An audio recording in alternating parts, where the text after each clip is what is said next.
Okay, hello out there in video land.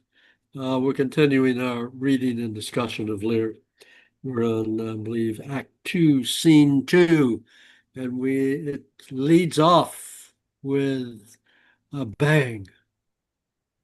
So we shall begin. We'll read Act 3, Scene 2, and then we'll have a discussion about before we move on to the next part. So, King Lear, take it away. Blow, winds, and crack your cheeks. Rage, blow, you cataracts and hurricanos. Spout till you have drenched our steeples. Drown the cocks, you sulphurous and thought-executing fires. Vaunt couriers to oak-cleaving thunderbolts. Singe my white head. And thou, all shaking thunder, smite flat the thick rotundity of the world. Crack nature's moles, all Germans spill at once, that make ingrateful man. Oh, nuncle, quart holy water in a dry house is better than this rainwater out of doors. Go, nuncle, in, and ask thy daughter's blessing. Here's the night pities neither wise man nor fool. Rumble thy bellyful, spit, fire, spout, rain, nor rain, wind, thunder, fire are my daughters. I taxed you not, you elements, with unkindness. I never gave you kingdom, called you children. You owe me no subscription. Then let fall your horrible pleasure. Here I stand, your slave, a poor, infirm, weak, and despised old man. But yet I call you servile ministers, that have with two pernicious daughters joined your high engendered battles against a head so old and white as this. Oh, 'tis foul. He that has a house to put his head in has a good headpiece, the codpiece that will house. Before the head has any, the head and he shall louse. So beggars marry many, a man that makes his toe what he is his heart should make show of a corn cry woe, and turn his sleep to wake. For there was never yet fair woman, but she made mouths in a glass. No, I will be the pattern of all patience. I will say nothing.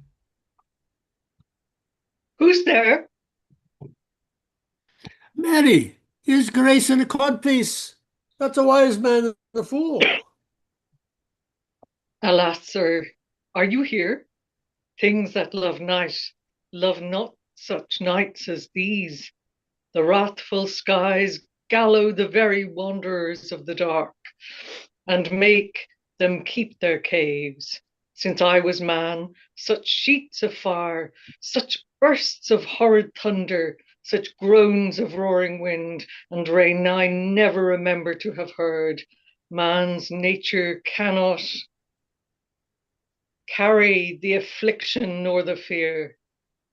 Let the great gods that keep this dreadful pot o'er our heads find out their enemies now.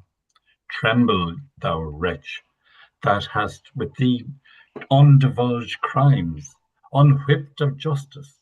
Hide thee, thou bloody hand, thou perjured, and thou similar man of virtue that art incestuous. Caitiff to pieces shake, that under covert and convenient seeming hath practised on man's life. Close pent-up guilts, rive your concealing continence and cry, these dreadful summoners grace. I am a man more sinned against than sinning. Alack, bareheaded? Gracious my lord, hard by here is a hovel. Some friendship will it lend you gainst the tempest. Repose you there while I to this hard house, more harder than the stones whereof 'tis raised, which even now, demanding after you, denied me to come in, return and force their scanted courtesy. My wits begin to turn. Come on, my boy. How dost, my boy? Art cold? I am cold myself. Where is this straw, my fellow? The art of our necessities is strange, that can make vile things precious. Come, your hovel, poor fool and knave. I have one part of my heart that's sorry yet for thee. He that has a tiny wit. But hey ho, the wind and the rain must make content with his fortunes fit. Though the rain it raineth every day. True, my good boy. Come, bring us to this hovel. This is a brave night to cool a courtesan. I'll speak a prophecy ere I go. When the priests are more in word than matter, when brews mar their malt with water, when nobles are their tailors' tutors, no heretics burned it, but wenches' suitors. When every case in law is right, no squire in debt, no poor knight. When slanders do not live in tongues, nor cutpurse come not to the throngs, when usurers tell their gold in the field, and bawds and whores do churches build, then shall the realm of Albion come to great confusion. Then comes the time who lives to see it. That going shall be used with feet. This prophecy Merlin shall make, for I live before his time. All right, that's the conclusion of that. That's powerful stuff. Even as you read it, you get into the sense of the language and the emotion of what's being said. The language is very powerful. Language is very powerful, and it will carry one along. Mm. I don't think any of us are, probably none of us are schooled enough in the actual poetic rhythms and all that stuff. But the language itself has got those rhythms once you get going. And Yeah. I'm stumbling along because, of course, my English is not Shakespeare's English, but it still comes through a bit. Mhm. All right. This is a small but really interesting scene.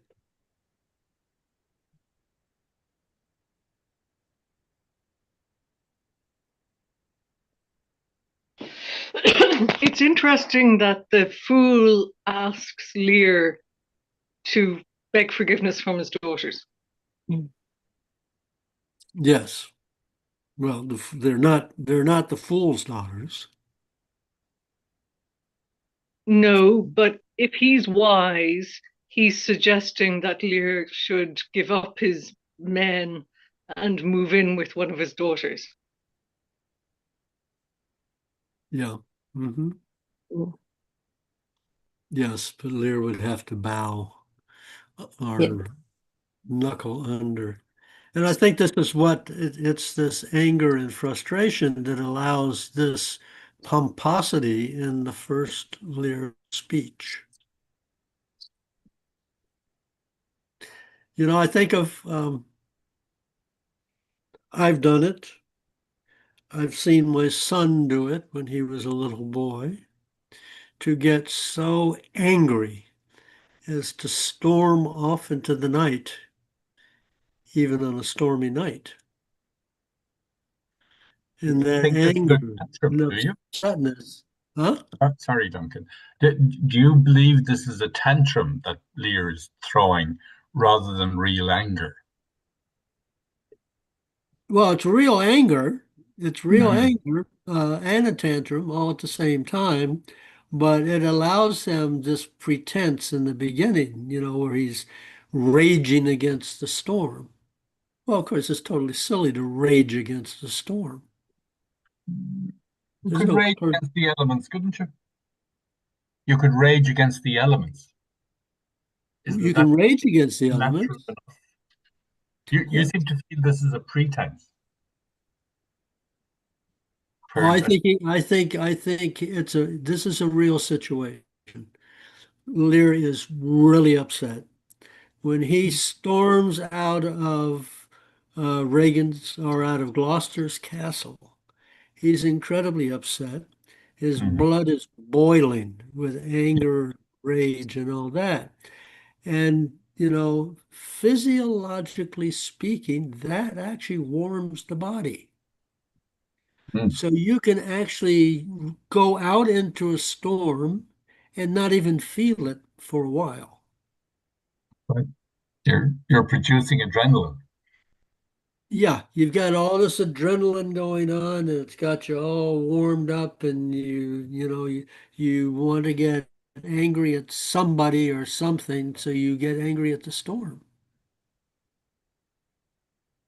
Because, I mean, I understand Lear, goofball that he is, but he feels totally betrayed by his daughters, which he is betrayed by his daughters. And he would rather suffer physical pain and danger at this point than face his disappointment with his children. At least that's how I'm seeing this. It gives the motive and it gives the energy to hold out against the storm for a while.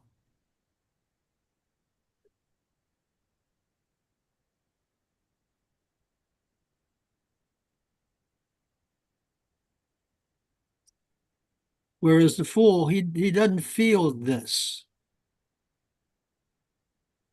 He doesn't have that same anger. He just knows it's damn cold outside and it's raining and the wind is blowing and hey, we need to get inside. He doesn't have this extra body heat that allows him to tolerate the storm.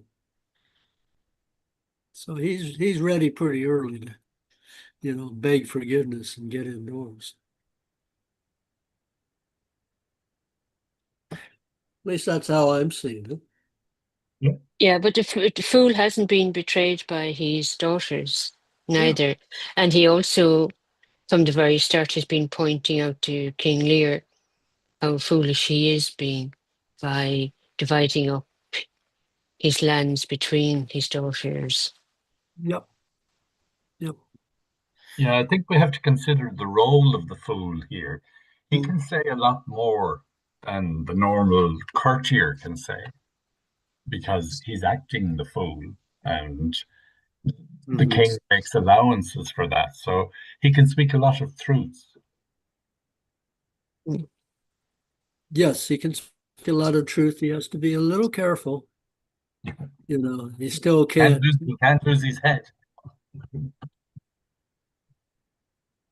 Shakespeare uses the fool in a similar way in different plays as Mm. a sometime commentary on the plot itself.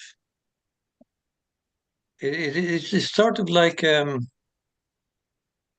objective commentary, and with a tremendous barb inside in it.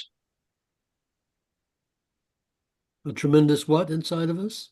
A barb, um, Barb, barb, as in a pokey thing?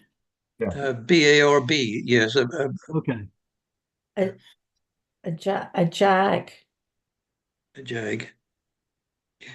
But Mhm. he's got to do it in code and rhyme. He can't actually say it directly. Right. Yes, he can hide it inside. What he's saying is hidden inside in his poetry. Mm. Right, right. But I assume that the common knowledge of the time was that there was a code, that he was actually saying something. It was not really nonsense. Mm. And Yes, that yeah, actually, that the person he was the fool for hopefully would understand the code while other people did not. yes. The fool had a license to say what his master could not in all politeness. That's probably true also. Sorry, Duncan. I just picked up a note here that says the functions of the fool, that he's a truth teller and conscience. The fool acts as Lear's moral compass, challenging the king's decisions and exposing the folly of his actions. Unlike other characters who flatter Lear, the fool speaks candidly, using wit and riddles to convey harsh realities. For instance, he often points out Lear's mistakes, urging him to reflect on his choices and their consequences, Mm-hmm. which I think is what we're seeing. And if we want to do a little transposing, this is actually the role of opposite partners in a marriage many times. Oh, sorry, Duncan, I missed that. The role of what? In a marriage, Yeah. that frequently the other partner, um, I should say, yeah, okay, it's going to be a little confusing, but the other partner in a marriage, there's usually a code between husband and wife and husband, where the one or the other can send barbs to the other partner to tell them that this is what they think is going on. Hmm. But once again, in most part, that has to be kind of coded also. Can't be too obvious. So, as it were, the crudest version is the one partner kicking the other partner in the shins under the table.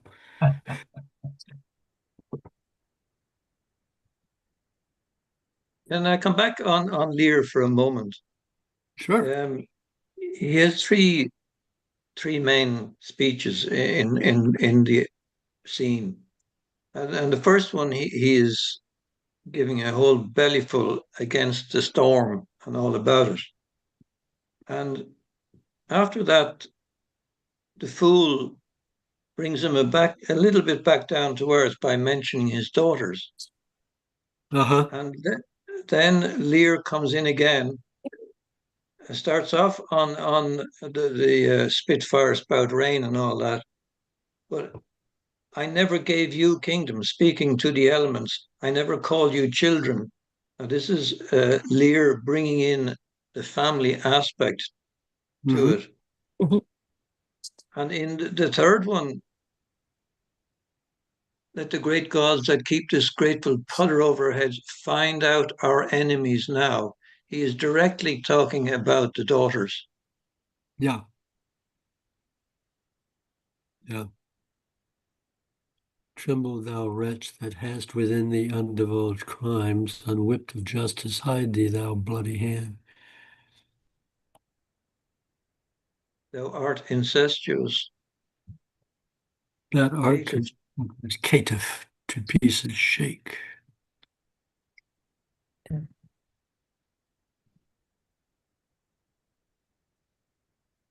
Well, I hope I never get to the point where I say things like, I am a man more sinned against than sinning.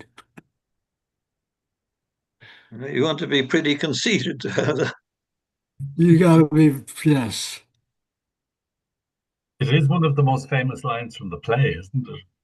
Uh-huh. It's probably one of them, Yeah. yes. Well, there are a whole bunch of famous lines in this little short scene, and I think it's really important because, like I say, Lear is saying things to the storm, which doesn't care, that he wants to say to his daughters.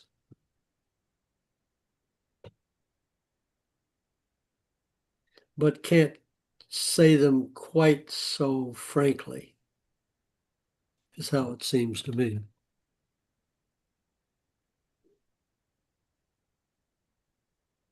It seems after the giving out about the daughters, he comes back down into himself and says, "My wits begin to turn." Yes, Yeah. well, I think he's starting to feel cold. But is that also a mental thing, that his wits begin to turn, that he's beginning to descend into the madness that eventually comes, that this is the start of it? I wonder, is that what he means by my wits begin to turn?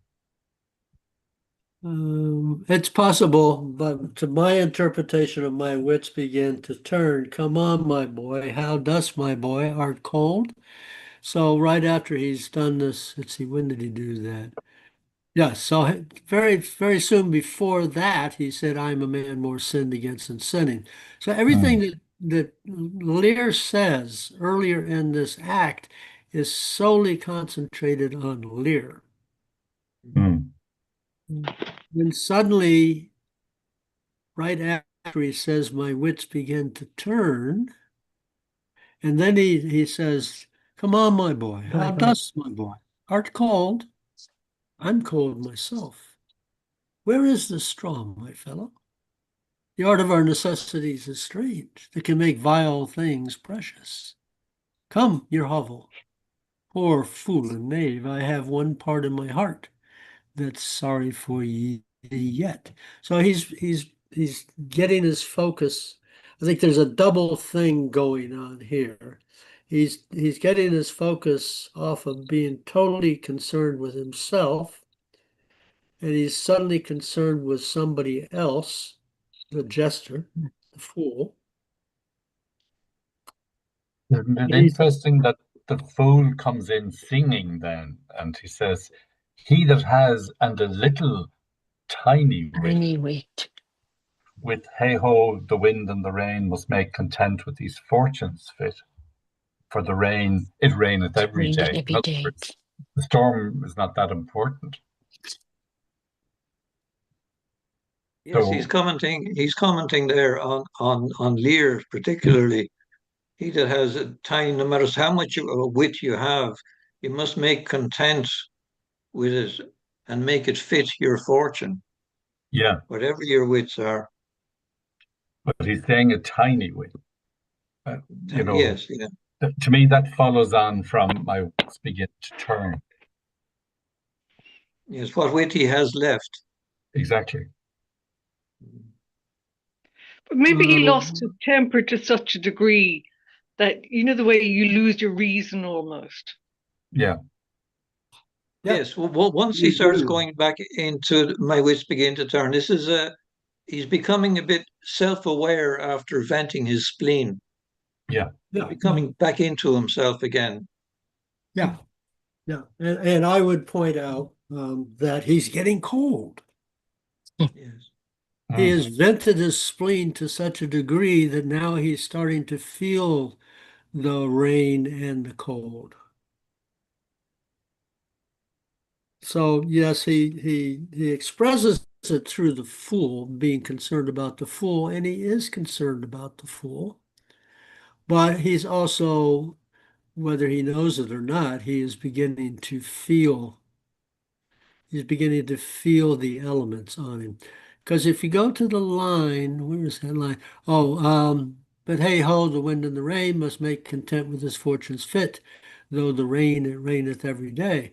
Normal circumstances, Lear doesn't care about rain at all. He's going to be in the castle with a roaring fire. What's rain mean to him? Yeah. In this Yes. case, he's caught out in the rain, and finally his spleen is vented. His body temperature is going down. He's feeling the cold, and he's beginning to turn towards shelter of some kind. That's the type of shelter that he would be used to. Sorry, I cut across somebody there. Yeah. Hmm. But I mean, does anybody else sense that, during that whole rage of the storm and of Lear, that he's at one with the storm? He's almost equal to the storm. I don't know what it is, something like that.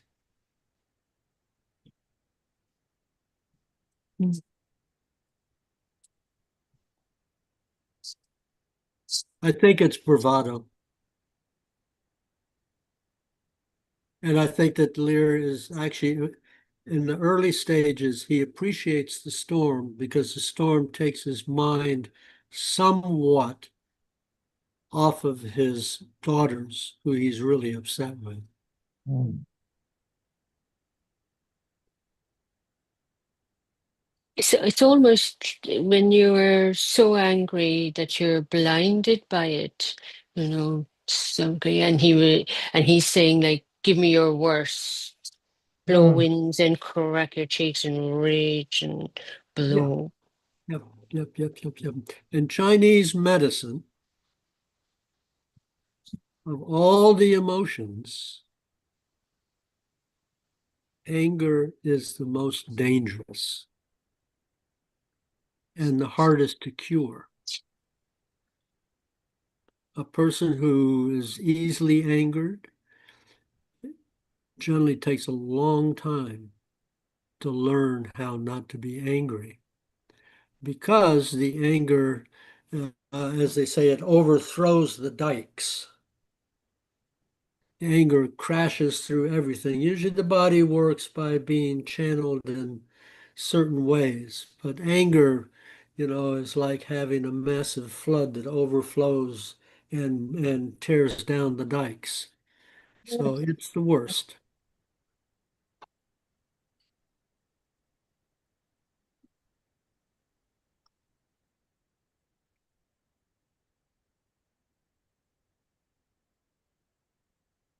The last bit in that of the fool, I've always had difficulty understanding exactly what the fool is talking about, no matter what play I'm reading. Shakespeare seems to switch my brain off once this fool starts speaking. And this one, I'm not exactly sure what he's on about. He does Which speak in which red. part of it are you talking about, Des? Sorry, which? Which, for example, Lines.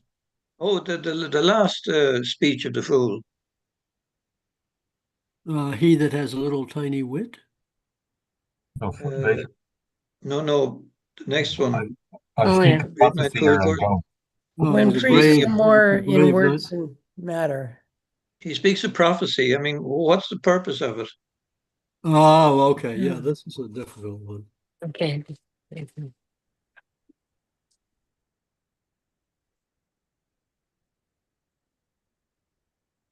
Okay. The key You line want to there give is, a then try? shall the realm of Albion. The key line, I think, is towards the end of his speech. Then Okay. shall the realm of Albion come to great confusion. Then comes the time who lives to see it, that going shall be used with feet. I think he's worried about the condition that Lear is in after what he has said, and he's making a prophecy about it. All Hmm. the previous lines sort of caveat what he says at the end. The realm of Albion. Albion is England, isn't it? Or is it Scotland? Yes, yeah. Albion is generally used as a symbol for England. Yeah. Well, we could go back to the beginning. We have the first, this is a brave knight to cool a courtesan, Mhm. which, you would cool a courtesan indoors in shelter. And also it's coded for to bring down the anger in an angry man, namely Lear. I'll speak a prophecy ere I go. Okay. When priests are more Mm. in word than matter. Okay, so we know that priests should not just be talkers. Yeah. They should actually be saying something for our spiritual edification. Okay, so that's pretty clear. Brewers should not be watering down their whiskey. Brewers should not be watering down their whiskey. Okay, that's pretty clear. Yeah. When nobles are their tailors' tutors, should be the other way around, Yeah, you wouldn't want a noble making your making suit. your clothes. And every case in law is right. Yeah, that's not going to happen either. Some Yeah, cases will not well, be let's right. go. Hold on. Before we go there, no heretics burned, but wenches suitors. I'm sorry, you missed that one. Yeah. Nobles are their tailors, tutors. Seems pretty clear. No heretics burned. but Winch's suitors. I don't understand that. It's a little difficult. I assume it means that they stopped burning the heretics because everything is so loose that no one can be a heretic, which I assume is as bad as seeing heretics everywhere.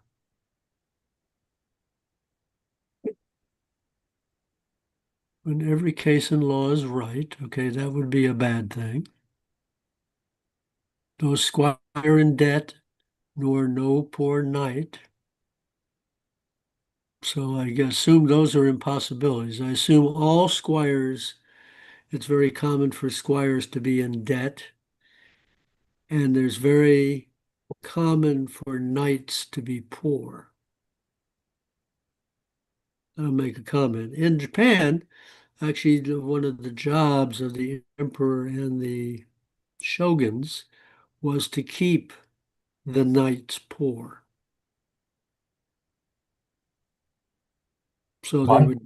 they would demand lots of ceremonies, and they demanded that when the shogun was controlling Tokyo, and Tokyo was established as the eastern capital, all of the other knights, which they called daimyos, had to quarter their families inside of Tokyo.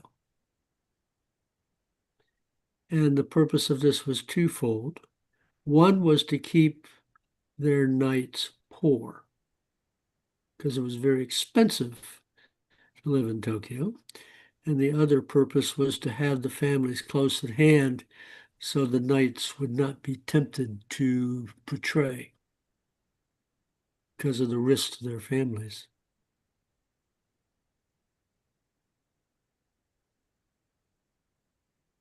But anyway, major point is that, the fool is talking impossibilities. Okay, when slanders do not live in tongues, of course, slander comes through rumor, nor cut purses come not to throngs. Do we all know what a cut purse is?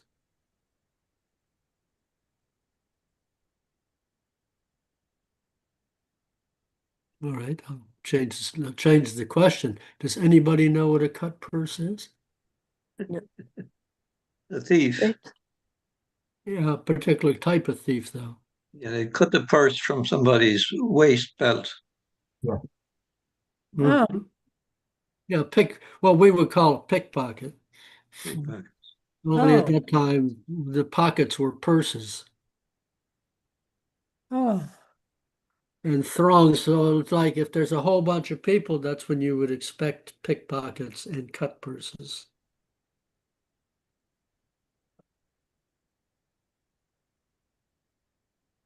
When usurers tell their gold in the field, would somebody care to interpret that? Well, a usurer is a money lender, isn't he? Yeah. Mm-hmm. And he's not going to tell everybody where his gold is. So he's not going to say, "Oh, my gold is out in the field if you want to go out and pick it up." So Yeah. I'm Mm. assuming that's what that means. Yeah. I'm sure you're right in that regard. So once again, another part of this litany of impossibilities. Hmm. When bawds and whores do churches build. They would not be church builders. Yeah, this one's a little bit more ambiguous than some of the others, in my opinion. Okay, then shall the realm of Albion come to great confusion.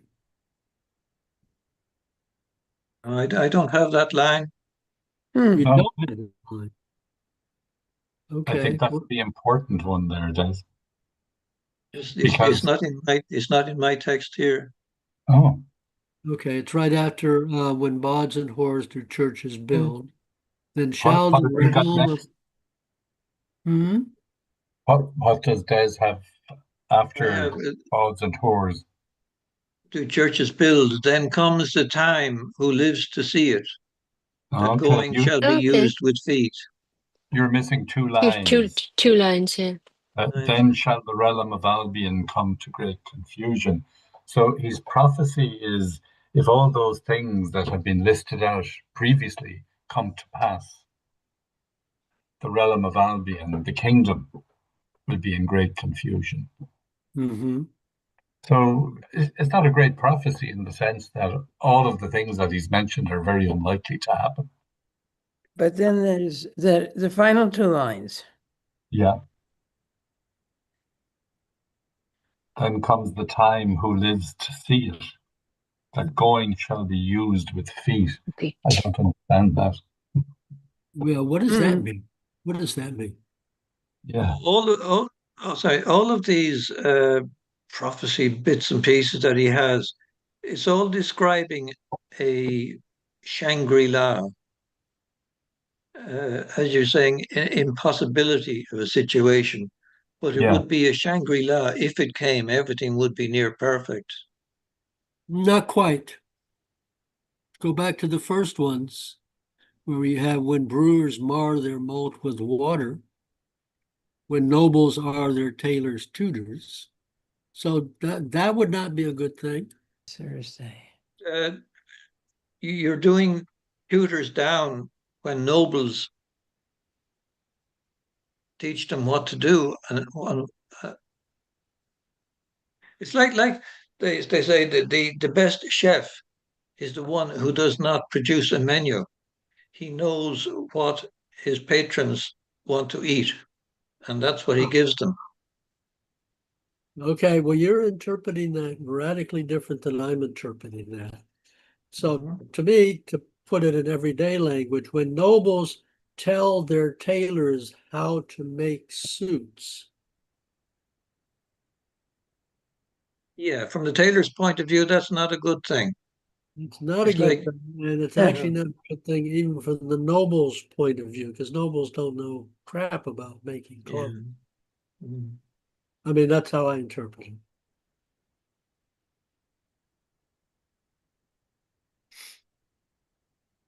There are a few things that seem like they would be good. No heretics burned, but witches' suitors. Every case in law is right. But I think that to me, the major gist of the things is these these things that he's talking about are so different than what is the normal pattern Mhm. that everybody would be confused. But why is he saying this? Yeah. Oh, Ah, you would ask that. This is what I mean about the fool and his speeches. We've had it before. There's stuff there which is just not straightforward of what he means. Oh. Yeah, well, he can't be too straightforward. He'd lose his head. Hmm. Well, let's see. Okay, so we got the final things. That Yeah. going shall be used with feet. I have no idea what that means. I've just gone back to no heretics burned, but wenches suitor. It signifies a time of inversion of social order and moral decay.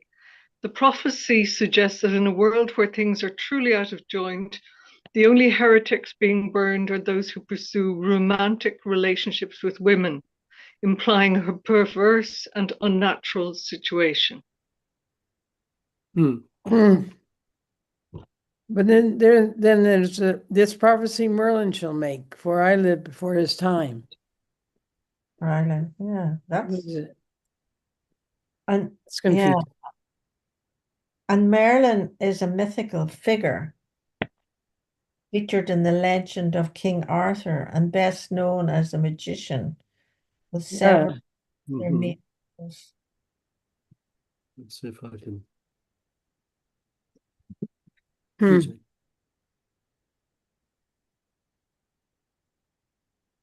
But the fool could also be making a commentary about what's happening in Shakespeare's England as well. Could be weaving that in. 6.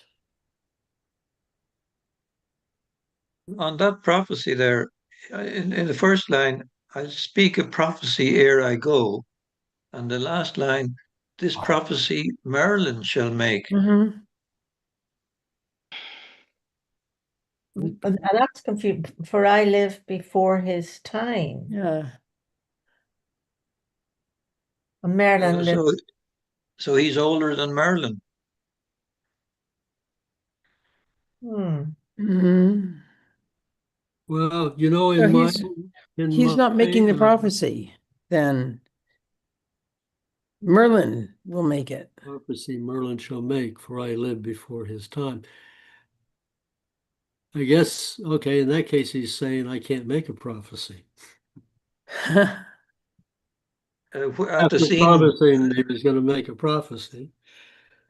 in the timeline of the play, Merlin hasn't arrived yet. No?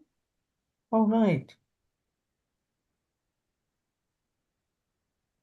Well, Wait. you know what's really weird? In my copy, this is the Norton Shakespeare. This whole speech is missing. Really? I can understand why. This is in this copy here, the one that's here. It's the line one. He that has a little tiny wit, that's there, with hi ho instead of hey ho. The wind and the rain must make content with his fortunes fit. Got that part. For the rain it raineth every day, and that's the end of it. Huh. It doesn't have the rest of this at all. Okay. Let me make sure. Let me make sure. Yeah, it doesn't have the rest. When you're checking that, Duncan, I was reading the piece that you recommended to us, the analysis piece, and they make a lot of references to the how Shakespeare was performed, and there were chunks cut out of it to sort of reduce the length of time that players had to be on stage. Yeah. Mm-hmm. And then there were writers who came along and rewrote huge chunks of it. And Yeah. those became the sort of play for years until somebody came along, I can't remember the names now, and rewrote it basically as Shakespeare had written it, which is what we have today. Mm-hmm. So it may not be Well, here, surprising that some of us are missing various lumps from different texts. Hmm. well, here's the question then. Is this last bit an addendum or was it part of the original? Have to check copies of the folios, Des. Yeah, I would probably have to do a lot of looking around even to have any idea of that. But the only thing that I do know is that there are huge chunks missing in this, supposedly one of the latest and greatest editions.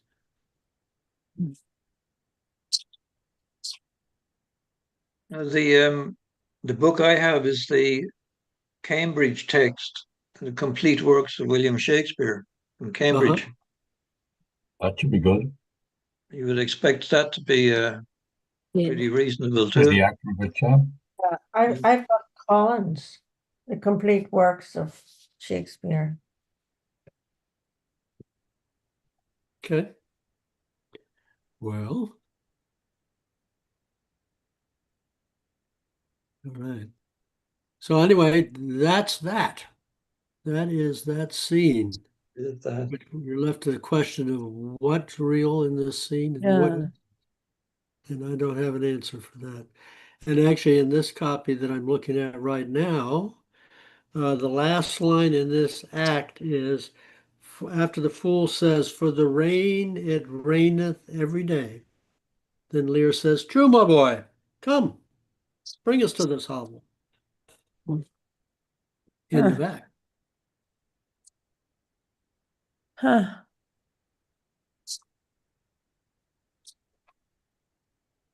All right. So now we're at, unless anybody else has something to say about scene two. We have arrived at scene 3, which is very short.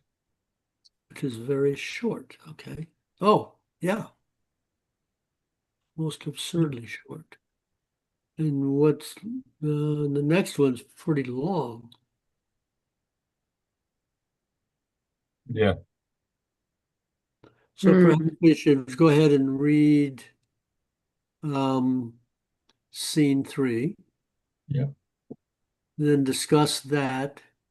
And then maybe we're going to end the day by the first reading of scene 4. Sounds good. Sound good? Okay, we need a Lear, new Lear.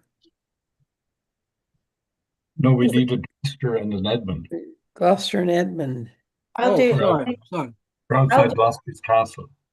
I'll do Edmund. Okay, you'll be Edmund. Who's Gloucester? I'll do Gloucester.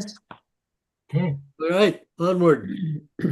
Let me just read Act 3, Scene 3, a room in Gloucester's castle. Enter Gloucester and Edmund. Alack, alack, Edmund, I like not this unnatural dealing. When I desired their leave, I might pity him. They took from me the use of mine own house, charged me on pain of their perpetual displeasure, neither to speak of him, entreat for him, nor in any way sustain him. Oh, most savage and unnatural. Go to, say you nothing. There's a division betwixt the dukes, and worse matter than that, I have received a letter this night. 'Tis dangerous to be spoken. I have locked the letter in my closet. These injuries the king now bears will be revenged home. There is part of a power already footed. We must incline to the king. I will seek him and privily relieve him. Go you and maintain talk with the duke, that my charity be not of him perceived. If he asks for me, I am ill and gone to bed. Though I die for it, as no less is threatened me, the king, my old master, must be relieved. There is some strange thing toward Edmund. Pray you, be careful. This courtesy forbade thee. Shall the Duke instantly know? And that letter too? There seems a fair deserving, and must draw me that which my father loses, no less at all. The younger rises when the old doth fall. Mm. Bum, bum, bum, bum. Mhm.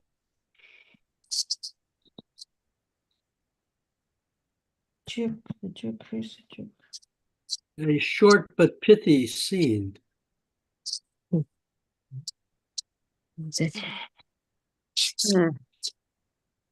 who's the Duke?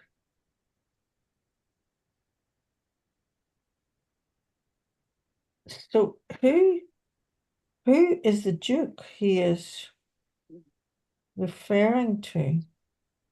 The Duke of Albany and the Duke of Cornwall. Oh, the Duke, yeah, maybe. The division between the dukes. Yeah. Did we know that? We did. Kent mentioned it to the gentleman.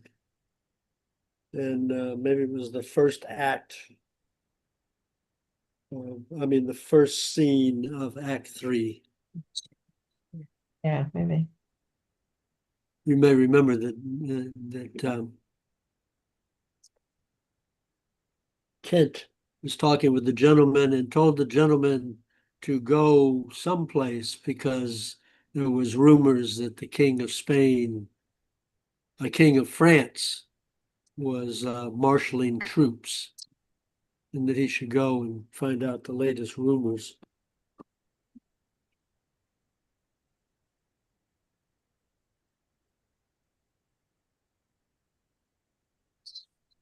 But please notice how isolated Gloucester is now.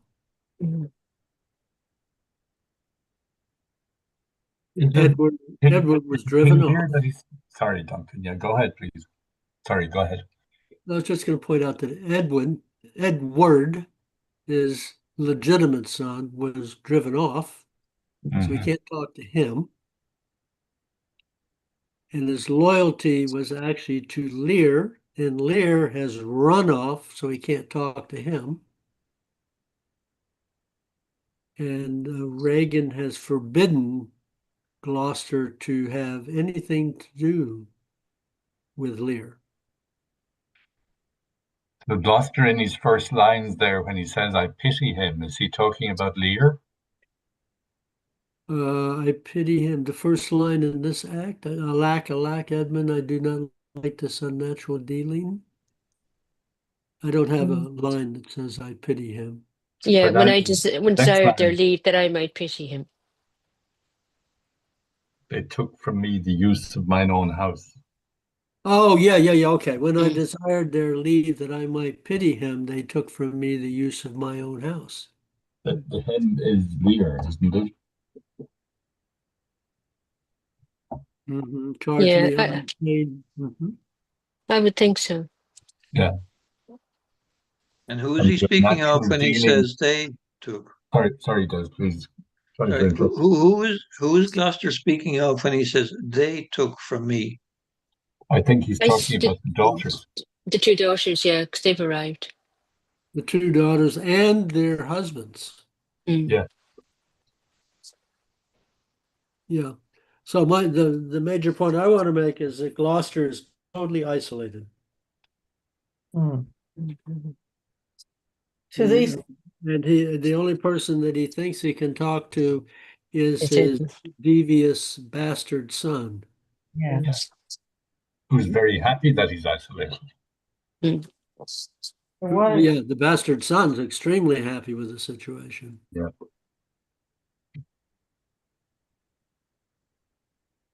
Edmund is really a very effective double dealer. As you Americans would say, he's a piece of work. Yeah, absolutely.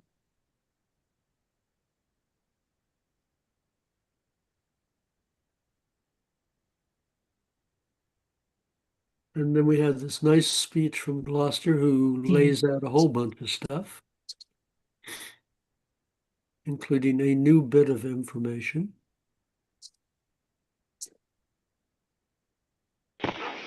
which I assume is the information that Cornelia and her King of France husband is on the way.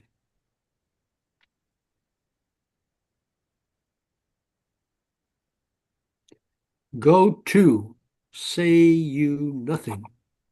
There is a division between the dukes. Okay, so we know that Albany and Cornwall are jockeying for position. And the matter worse than that. I've received a letter this night. 'Tis dangerous to be spoken. I've locked the letter in my closet. These injuries the king now bears will be revenged home. There's a part of a power already footed. We must incline to the king. I will Already see footed mean? What does already footed mean? on the way. There's Things a are moving. part of the power already footed. There's a The part of the military power force has footed. already landed. Yeah, the king of France is coming with the cavalry. Okay. The plot's afoot. Yeah. And the crow makes wing to the rookie wood. And then he says, we must incline to the king.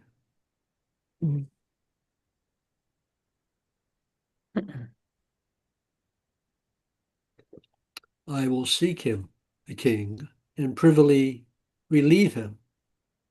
Go you and maintain talk with the duke, that my charity be not of him perceived. If he asks for me, I am ill and gone to bed. If I die for it, no less is threatened me. The king, my old master, must be relieved. There is some strange thing toward Edward. Pray you be careful.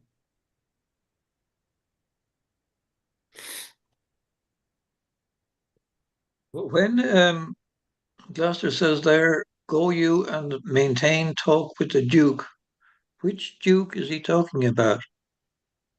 Well, I think probably both of them.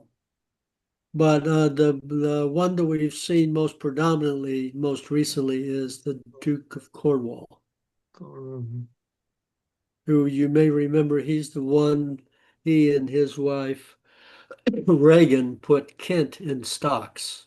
Mm. Oh, So if we had to choose one of the dukes, I would go with Cornwall.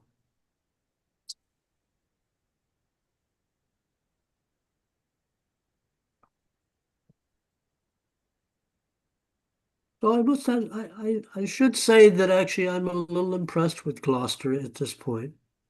hmm. He knows where his loyalties lie. He just doesn't know who's loyal to him.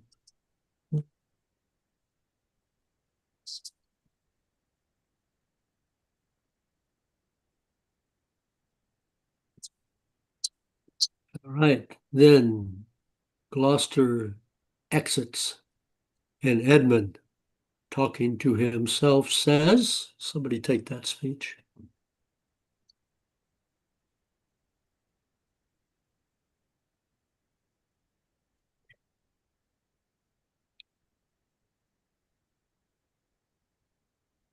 I think Sylvia does a very good bad guy. Sylvia, are you willing to be the bad guy? I've already done it. I was hoping that somebody. Okay, well then tell somebody else to do it. Just pick a name and go, hey, you should do it.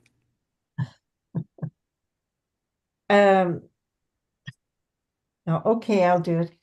Then this courtesy forbade thee, shall the Duke instantly know.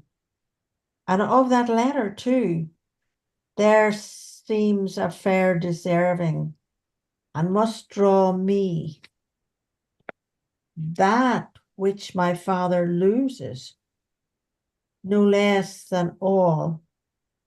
The younger rises, and the old doth fall. Yeah. Short and powerful little speech that tells us a lot.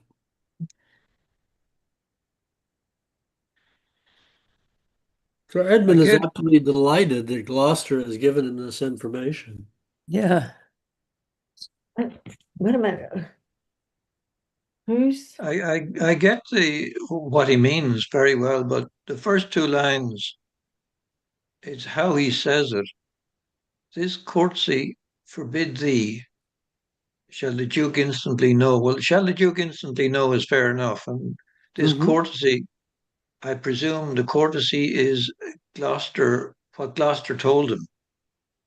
Yes, courtesy, I think it's going to be some sort of synonym for information or private information. Let's see if I can find it. I'm just looking it up. But I wonder, where does the forbid thee come in?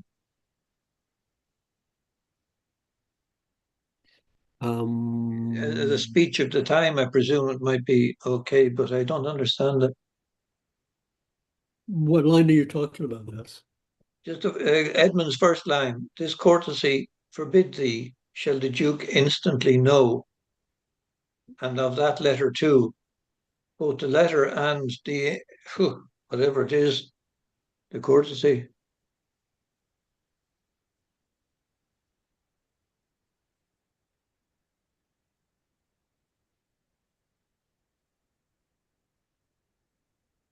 By the The way, I letter, I found presume, is the letter that he wrote in Edmund, what's his name? The other Edward. fellow's name is Edgar's name. Edgar. No, it's a new letter. That's what I was wondering. I'm It's just looking. a new letter. It's a new letter that we don't know who it came from. And we don't know what it says, right? Well, we kind of know what it says. It says that the King of France has landed with Oh, troops. okay. Okay, so go back here. I have received a letter this night. This is Gloucester. have received a letter this night. 'Tis dangerous to be spoken. Right. I locked the letter in my closet. These injuries the king now bears will be revenged home. There's part of a power already footed. We must incline to the king. We must take the king's side. So it's a new letter, not It's not, the original one that Edmund Right. it's, planted it's, on Edmund. it's not very clear because Yeah. this business of letters. Yeah. Well, I think it's reasonably important to be aware that in Shakespeare's time, you didn't want to be super clear. There were all kinds of political intrigues all the time. And that Shakespeare was taught a lot of secrecy when he was young. And his family, which was a Catholic family, the old religion, was in grave danger from Queen Elizabeth and her spies. So coding things was necessary. At least that's how I see it.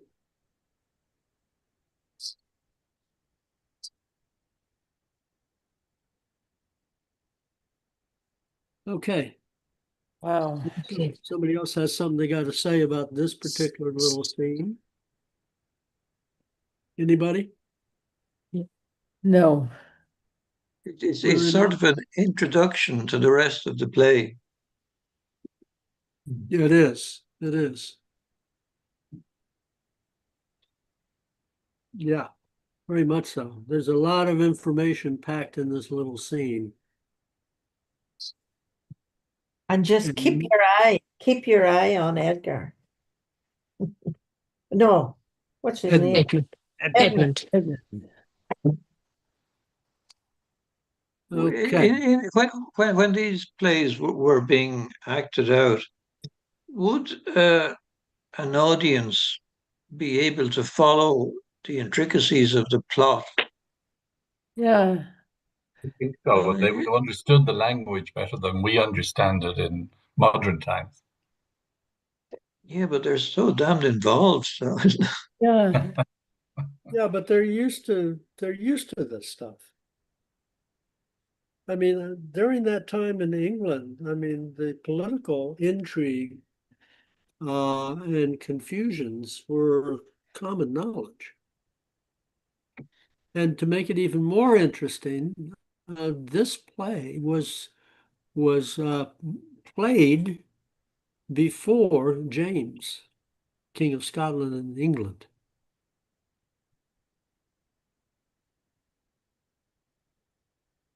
And so Shakespeare kind of had to really thread the way very carefully.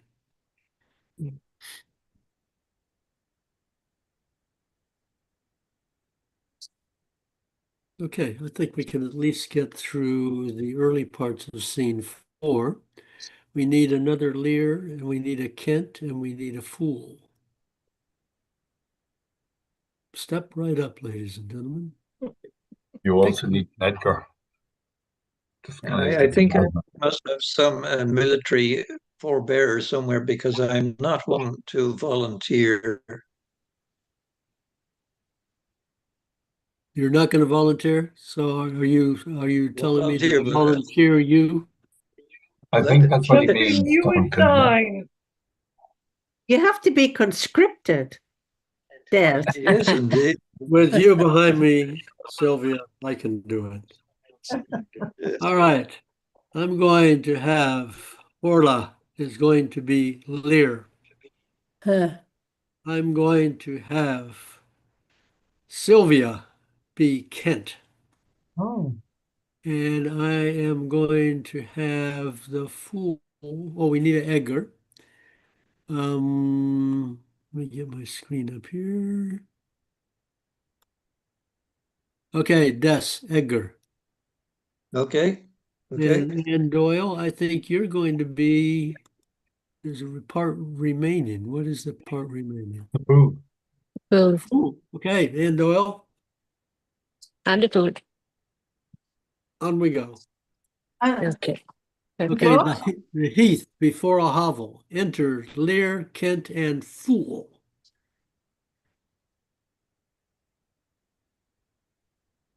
Am I Kent? You are Kent. Oh God, my short memory is shot. Here, here is the place, my lord. Good, my lord. Enter. The tyranny of the open night's too rough for nature to endure. Let me alone. Good, my lord. Enter here. Wilt break my heart. I'd rather break mine own. Good, my lord. Enter. Thou thinkest 'tis much that this contentious storm invades us to the skin, so 'tis to thee. But where the greater malady is fixed, the lesser is scarce felt. Thou shouldna bear, but if thy flight lay toward the roaring sea, thou'lt meet the bear in the mouth when the mind's free. The body's delicate. This tempest in my mind doth from my senses take all feeling else, save what beats there. Filial ingratitude. It is not as this mouth should tear this hand for lifting food to it, but I will punish home. No, I will weep no more. In such a night to shut me out? Pour on, I will endure. In such a night as this? O Regan, Goneril, your old kind father, whose frank heart gave all. Oh, that way madness lies. Let me shun that. No more of that. Good, my lord. Enter here. Prithee, go in thyself. Seek thine own ease. This tempest will not give me leave to ponder on things would hurt me more. But I'll go in. In, boy, go first. You houseless poverty, nay, get thee in. I'll pray, then I'll sleep. Poor naked wretches, wheresoe'er you are, that bide the pelting of this pitiless storm, how shall your houseless heads and unfed sides, your looped and windowed raggedness defend you from seasons such as these? Oh, I have taken too little care of this. Take physic, pomp, expose thyself to feel what wretches feel, and thou mayst shake the superflux to them and show the heavens more just. Fathom and half, fathom and half. Poor Tom. Come not in here, nuncle. Here's a spirit. Help me. Help me. Give me thy hand. Who's there? A spirit, a spirit. He says his name's poor Tom. What art thou that dost grumble there? 'Tis the straw. Come forth. Away, the foul fiend follows me. Through the sharp hawthorn blow the cold wind. Humph, go to thy bed and warm thee. Didst thou give all to thy daughters? And art thou come to this? Who gives anything to poor Tom, whom the foul fiend hath led through fire and through flame, through ford and whirlpool, o'er bog and quagmire, that hath laid knives under his pillow and halters in his pew, set ratsbane by his porridge, made him proud of heart to ride on a bay trotting horse over 4-inched bridges to course his own shadow for a traitor. Bless thy 5 wits, Tom's a cold. Oh, doody, doody, doody. Bless thee from whirlwinds, star blasting and taking. To poor Tom come charity, whom the foul fiend vexes. There could I have him now, and there again, and there. Has his daughters brought him to this pass? Couldst thou save nothing? Wouldst thou give him all? Nay, he reserved a blanket, else we had been all shamed. Now all the plagues that in the pendulous air hang fated o'er men's faults light on thy daughters. He hath no daughters, sir. Death, traitor, nothing could have subdued nature to such a lowness but his unkind daughters. Is it the fashion that discarded fathers should have thus little mercy on their flesh? Judicious punishment. 'Twas this flesh begot those pelican daughters. Peacock sat on Pillicock Hill. Allo, allo, loo, loo. It's cold night, we turn us all to fools and madmen. Take heed, O the foul fiends. Obey thy parents. Keep thy word justly. Swear not. Commit not with man's sworn spouse. Set not thy sweet heart on proud array. Tom's a cold. What hast thou been? A serving man, proud in heart and mind, that curled my hair, wore gloves in my cap, served the lust of my mistress's heart, and did the act of darkness with her, swore as many oaths as I spake words, and broke them in the sweet face of heaven. One that slept in the contriving of lust, and waked to do it. Wine loved I deeply, dice dearly, and in women out paramours the Turk. False of heart, light of ear, bloody of hand, hog in slopes, fox in stealth, wolf in greediness, dog in madness, lion in prey. Let not the creaking of shoes nor the rustling of silks betray thy poor heart to woman. Keep thy foot out of brothels, thy hand out of plackets, thy pen from lenders' books, and defy the foul fiend.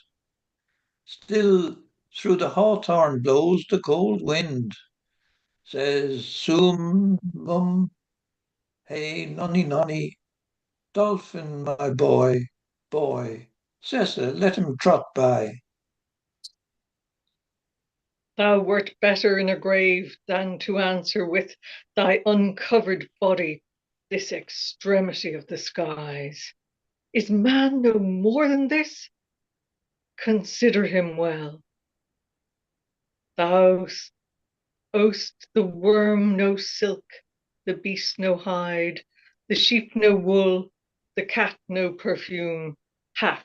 There's on three ons more are sophisticated. Thou art the thing itself, unaccommodated. Man is no more, but such a poor, bare, forked animal as thou art. Off, off, you lending! Come, unbutton here. Tearing off his clothes. Fool, pretty nuncle, be contented. 'Tis a noisy night to swim in. Now a little fire in a wild field, or like an old lecher's heart, a small spark, all the rest done, body cold. Look, here comes a walking fire. Enter Gloucester with a torch. Okay, I think we should probably stop right here. Okay. Let's, because that's a pretty meaty chunk. Nice. Mm.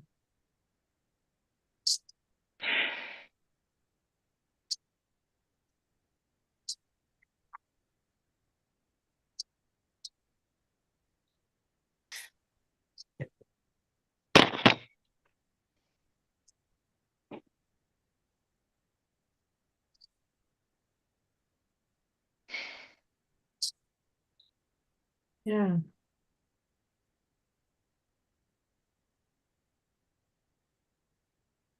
And you were talking about, or was it Donna? We're talking about special lines in the place. I think we had one there was, oh, that way madness lies. Yeah. I think that's a typical Shakespearean line. He has used it in other plays.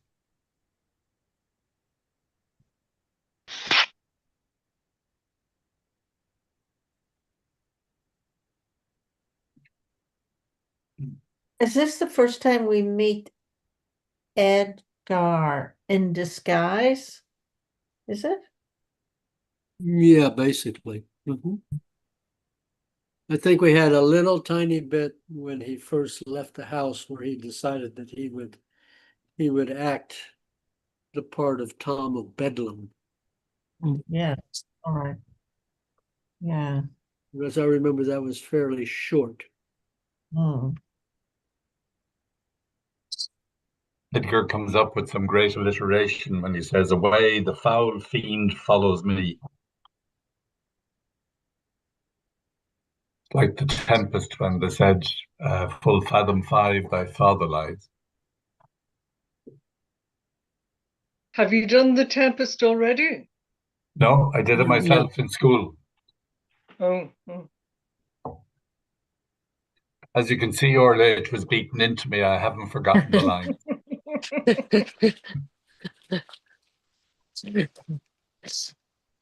And of his bones are coral made. That's right.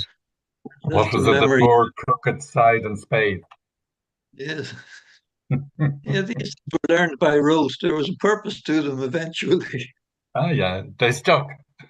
You can bring them out at night when you're in the pub, you know. So Edgar should know who all these people are, though they Yeah. don't know who he is. Yeah.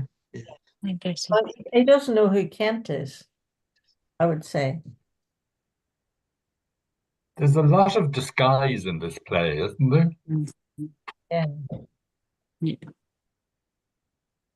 But he I has know a we had it before in The Merchant of Venice. yeah, a lot, but he has it in other things as well, Yeah. Shakespeare. Yeah. One of the complaints that I read in the piece that Duncan had recommended to us was that this was a subject of criticism, that the disguises were poor and were easily seen through.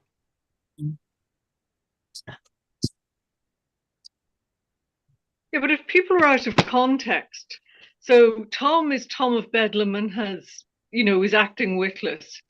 And King Lear was probably always in his fancy clothes. And now he's in the middle of a heat in a storm, and it's totally unexpected. And you mightn't immediately recognize someone. True. So it might take a bit of a while to sort of say, oh, you're such and such. I It was remember. interesting that the version of the play that I went to see last year, that Kent was played by a woman in disguise. Oh, Not sure what the reason for that was. yeah. Anyway, there'll be a lot more to get into next week. That's for sure. Well, next week I'll be on my holidays. Oh, Where are you where, off to? South America. oh, you're Oh, going to wow. No South way. America? Where? Yeah. Where are you going? I'm going to Chile first, then Brazil, and then Argentina. Oh my Oh, Oh no, a goodness. whistle stop over 3 weeks. Nice. oh my It's on gosh. a cruise or You'll love Pardon? it. Oh yeah. Well, You'll one of love my daughters-in-laws is from Brazil. She grew up in Rio, so that'll be nice to see where she grew up. Oh, Oh, with the sorry, our older son and his wife are coming with us. We're meeting Be in careful if London. you're walking the Copacabana. Yeah, The advice is don't wear rings or watches. They'll happily cut yeah, your fingers off. that's right. Fortunately, I don't have any. but It'd be only books to be robbing me. Pardon? it's the most beautiful city, I think. Oh, you've Re- been there, have you? Yeah, I've been to all of them, Chile Oh, and oh well. yeah, loved. You know, I've been to Brazil quite a few times Oh, because excellent. my flatmate lived there, and so I went several times to see her. And then, Yeah. and I've been in the Amazon, Oh, which was a dream of mine to go to the Amazon and see the opera house. In From Fitzcarraldo. yeah, yeah, yeah. oh, So and you'll love it, you oh know. yeah. Chile and Argentina though are wonderful. Mm. It's just Santiago and Chile and Buenos Aires. So Hmm. it'll be nice. Well, great. Yep. So It'll be gone see you all in for 3 weeks. And you'll do a bit of salsa. Of course. No. excellent. Anyway, enjoy. I will. I'll see you all. Enjoy. Have a Thank you. great trip. Okay. Have a good day. Thanks, I will. everybody. Thanks, Katrina. Bye bye. Bye.